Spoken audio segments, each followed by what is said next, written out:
Таны хамгийн сайн найз хэн бэ гэж асуувал ихэнх хүмүүс хажуу орчны дорж ангийн хүүхэд болт гэх мэтэр хариулах эсвэл гэнт хижээвэр муусч гэж хэлж магадгүй. Гэхдээ зэвлэг амьтантай нөхөрлөдөг талаараа гайхах хүн хэр их байгааз хэдий амьтад ухамсар оюун ухаан байхгүй гэж үздэгч энэ бичлэгт гарах амьтад хүнд тусалж эсвэл хүнтэй хамгийн сайн найзанч болсон тохиолдлууд байгаа нь сонирхолтой. Ингээд хүн болон амьтдын нөхөрлөлийн түүхүүдийн талаар сэтгэл хөдлөсөн бичлэгээ үздэцгээе. Сонин факт сувгийн энэ удаагийн дугаарыг олон улсын спортын компани хамтран хүргэж байна. Та 18 нас хүрсэн бол бичиг дор байрж холбоосоор нэвтэж ороод бүртгэж үүсгэхдээ манай S-Facts гэдэг урамшуулсан кодыг оруулаад анхны цэнэглэлтэй урамшуус авах боломжтой. Жан Перейра де Сауза бол 71 настай тэтгэврийн хөгшин байлаа. Тэр 2011 оны 3 дугаар сард Бразил дахь өөрийн гэрийн ойролцоо Магелланы оцсон шувууг олсноор кидний нөхөрлөлийн түүх эхэлнэ. Оцсон шувуу 70 усанд асгарсан газрын тосонд наартаж эрэгдэр гарсан байсан бөгөөд явж чадахгүй аврал эрен амьд гарахаар тэмцэж байжээ. Энэ үед нь 70 эргээр доншуулж явсан тэтгэврийн хөгшин маань оцсон шувууг аварч гэртээ аваачаад усанд оруулж бохирлоос нь салгаж загас өгч хооллоод хөнгөн гэмтлийг нэмжлээд эргүүлээд байгальд нь тавих болсон юм. Гэвч оцсон шувуу өөрийг нь аварсан энэ ачтандаа дасаж гэрээс нь явах гэж яарсангүй. Өвгөн түүнийг жинжин хэмээн нэрлэж үрчилж авсан байна. Оцсон шувуу үе 70 руу хэдэн хоногор юм уу сараар чалга болдогч байнга өвгнийд буцан ирдэг болсон гэжээ. Совса өвгний хэлснээр би хүнд ингэж дассан амтанг энэ яваа насандаа хизээж харж байгаагүй. Би түүнийг хүссэн газар руу явахыг нь зөвшөөрдөж тэр хэд хоноод эргээд ирдэг гэсэн байна. Ингээд найзууд жилд оролж байгаагаар 8 сард нь хамт амьдарч далайн эргээр өдөр бүр зугаалдаг гэв. Совса өвгөн хаашаал явна. Жинжин араас нь дагаад явдаг болсон юм.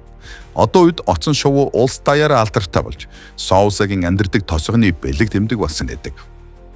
Энэ 8 настай охин ээж аваасаа бэлэг авахаас гадна гэрийнх нь арын цэцэрлэгт амьдардаг хэрээнүүдээс ч бэлэг авдаг болсон байна. Охин хэрэг хоёрын сонирхолтой харилцаа мөнс 2011 онд охин 4 настай байхад эхэлсэн гэжээ. Гэби охин тэр үед санамсаргүй идэж явсан зүйлээ газарт унагсанд түүн дээр нь хэрээнүүд олноороо нисэж ирээд хоорондоо булаацалцсан юм. Хэрээнүүд газарт унсан хоолыг нь булаацалтаж байгааг анзаарсан охин дараа нь цэцэрлэгт зугаалах бүхтээ шувуунуудад хоолтой ирж тэднийг хоололдог болсон байна. Харин шувуунууд ч охиныг андхаа болж бүр сүүлд нь гэрийнх нь арын хашаанд цугладаг болжээ. Ингээд хоолны хариуд хэрээнүүд охинд янз бүрийн чусуу зүйлт гих зэрэг олсон зүйлсээ авшиж өгдөг болсон юм. 1969 онд 2 англи залууд 50 кг жинтэй арслангийн зулцыг хожтон авчээ. Залуус арслантаа Кристиан гэдэг нэр өгөөд Лондон дахь гихтээ тэжээж ихэлсэн ч жилийн дараа гэхэд арслан маш том болж гэртээ үргэлжлүүлсэн тэжээхэд асуудалтай болж ирсэн байна. Тэд гэртээ үргэлжлүүлсэн тэжээгээд байх боломжгүй болсон ойлгосон ч яахаа сайн мэдэхгүй байлаа. Залуус Жорж Адамс гэдэг амьтан хамгаалагчид хандаж түүний тусламжтайгаар арслангаа Африк руу буцааж байгальд нь тавих шийдвэр гаргасан юм. Ингээд энэ ажил нь амжилттай болж хэдэн жилийн дараа залуус арслангаа эргэхээр Африк явцгаажээ. Гэхдээ амтан судлаачид арслангаа олох боломж маш бага. Олсооч тэднийг тань гэдэг юу л гэж байсан ч залуусыг ирээд удаагүй байхад отголсон цэнийг нь хажууд арслан өөрөө хүрээд ирсэн нь гайхамшигтай. Найз нарын сэтгэж хөдөлгөм учрлыг хардаа гайхалтай биш гэж юу? 2014 онд Английн байгаль хамгаалагч Дамьян Аспиналын талаар баримтат кино гарсан билээ. Кинонд Дамьян өөрийн тэжээж байсан гориллатай эргэн уулзаж байгаа талаар өгүүлэх юм. Түүний байгуулсан байгууллага горилл сармөгчингуудыг аварч тэжээж байгаад эргээд байгальд нь тавьдаг ажил хийдэг байна. Дамьян 5 жилийн өмнө Габоны ширэнгэн ойд буцаан тавьсан Квиби гэх горилла эргэж очихоор болсон юм. Энэ хооронд горилл өөрийн гэр бүлээч үүсгээд амьдсан байлаа. Залуу эхлээд гориллан түүнийг огт санахгүй байх гэж бодож байсан ч энэ нь огтоос тийм байгаагүй юм. Квиби түүнийг хараад аав ээжигээ харж байгаа хүүхэд чиг л гүн ирж хүзүүнээс нь зөөгдсөн байна. Дараагийн ярих түүхтэр гарах Пити гэдэг асамжийн газрын охин нэгэн эрэгтэй эрүүл мэндэд сайн нөлөө үзүүлсэн талаар түүхүүлээ. 5 жилийн өмнө Эрик Огрей гэдэг эрэгтэй 154 кг жинтэй даралт ихсэх 2 дугаар зэргийн чихрийн шижингээд маш олон эрүүл мэндийн асуудлаар шаналж байсан нэг юм. Түүний эрүүл мэндийн үйлчлэгээ эм тарианы зардалд сард $1000 давдаг байсан гэдэг. Нэг өдөр эмч залууд нохоотой болохыг зөвлөсөн. Нохоотоо бүр өөрсгөө тарган нохоотой болвол сайн гэсэн байна. Эмчийнхээ зөвлөгөөгөөр эрэхтэй нохоо хансамжийн газар руу заасгаж надад дундаж насны тарган нохоо хэрэгтэй өнөдөжээ. Тэр өөрсгөөж нохоо хайсан нь юм.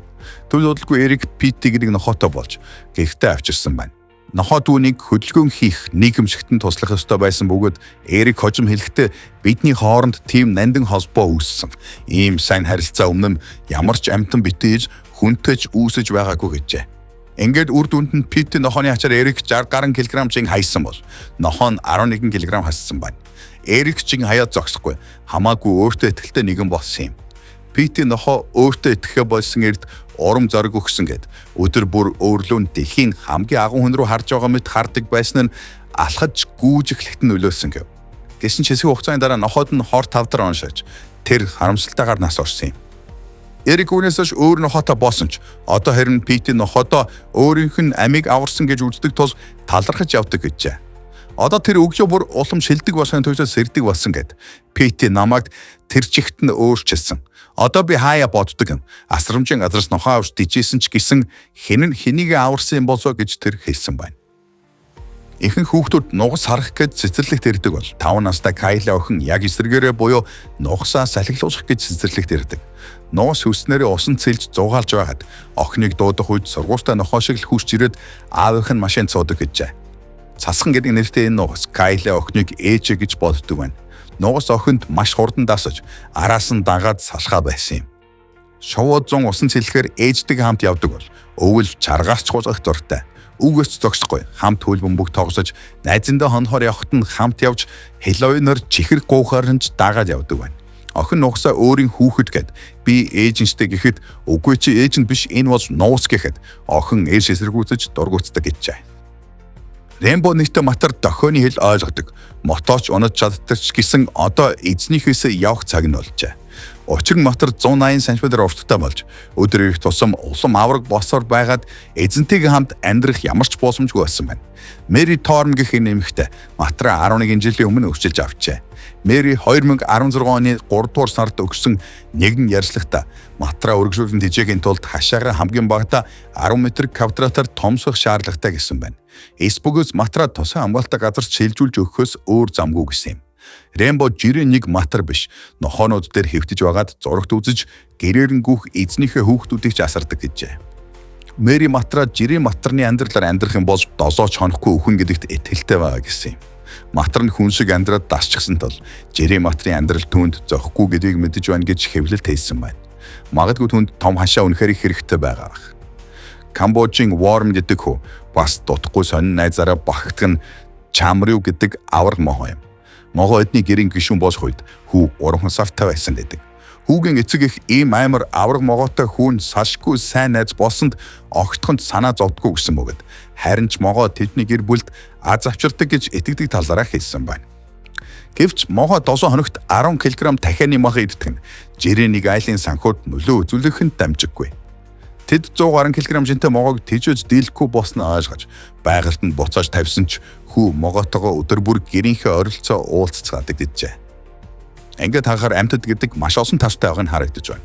Зарим нэг нь талхны өрөмгний хариуд янз бүрийн чосоо зүйлд зэрэг жижиг гятгансан эзүүз авшиж өгдөг бол зарим нь амийг нь аварсан тэр хүндэд дасаад хамт амьдарч гэрийн тэжээвэр амьтан болсон жишээгч бид харлаа.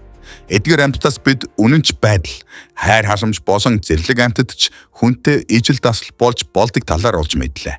Хүн амьтдын харилцааны талаар сонирхолтой түүхүүдтэй бичлэг таалагдсан бол сонин факт сувгийг дагаарай.